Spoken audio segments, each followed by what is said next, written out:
Seeking the Divine was a collection of pieces, some new pieces, some pieces that were composed whilst I was recording, the more looping stuff, and some pieces that had been with me for a long time. So when I came to assemble the pieces for the album and recorded them, I recorded them in a vineyard in France, not in a studio. I had an amazing vista to look out, lots of issues with sound and tractors and airplanes now and again, but that was worth it because of the atmosphere. And Seeking the Divine, so I come from not a religious background, from a Christian background. And the question for me at the time was, I go to church, I would call myself a Christian, but what is the divine? What is that? Is it a person? Is it a concept? Is it an experience? So I think that particular year, I had been on a journey myself in seeking the divine. And did I find it? I'm not really sure, but sometimes it's important to have questions, even though you don't have the answers for them. Always question things.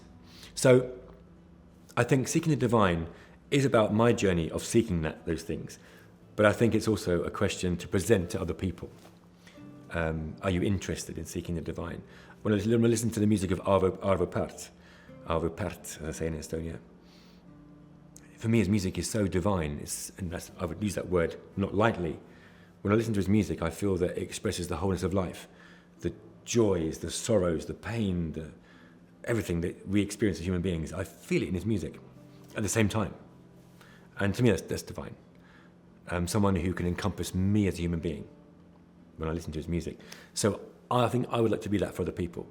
If my music were that for some other listeners, I would be incredibly honoured.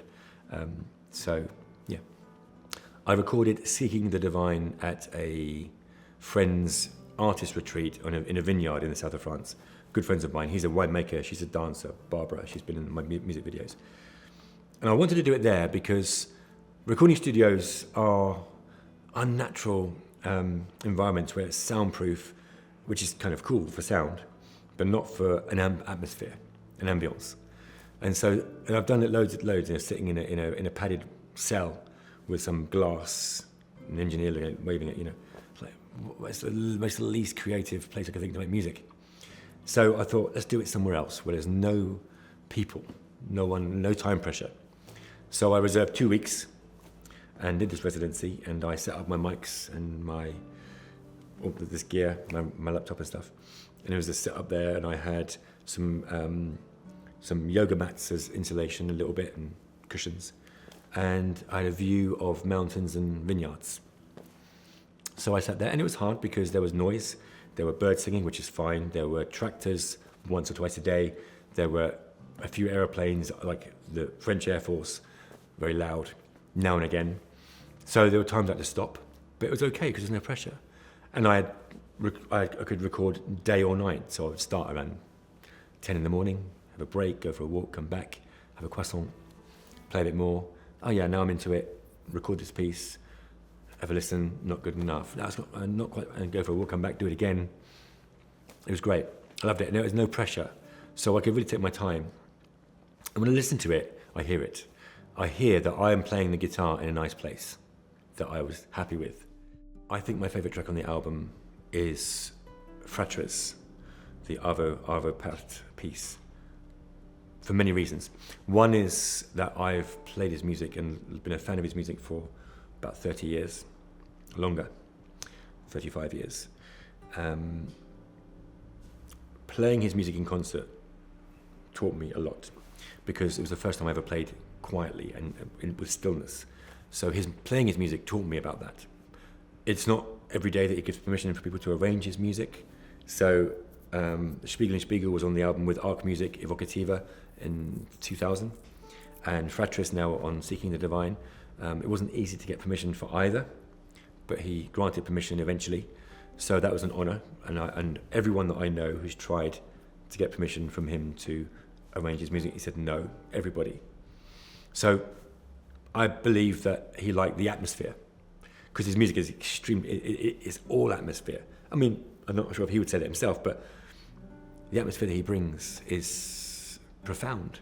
And so I wanted to respect that by playing and arranging the music in the same way. So I think it's my favourite piece of music.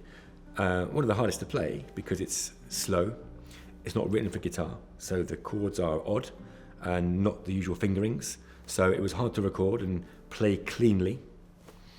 So not my favourite in terms of playing it live, but I've done it many times now, so it's okay.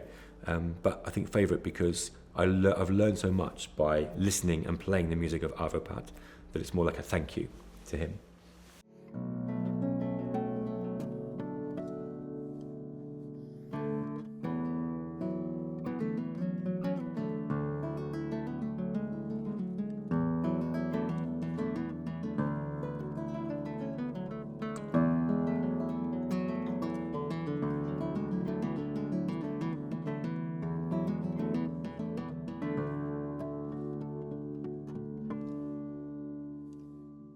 So Small, the piece I played today in Arc Office, was a piece I wrote for my nephew, Noah. He was born just after my mum died, so it's a very challenging time for my brother. And I think to give someone a piece of music in a difficult time, it was also a very joyful time, having a new baby, but also, difficult. So writing that was very important for me, to be able to give something to them. I was living abroad, of course, at the time in France. Noah's now 8 years old. He plays a bit of guitar. My brother's a guitarist as well. My brother writes brilliant songs. And so I think music will continue in his life. And sometimes I was once at their house when he had some friends over for a party, and I heard him say to to his group of friends, "Oh, that's my Uncle Jason. He's the one that wrote that piece of music for me when I was born." It's very cool. Yeah, it's nice.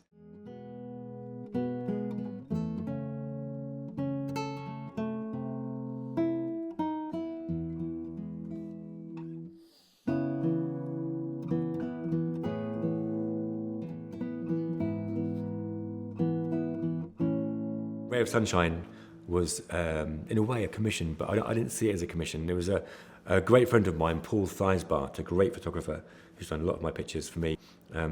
We've been friends when I lived in Dubai since 1994, 5. Paul said to me, "Listen, I want to give my daughter a special present for her 12th birthday, I think it was.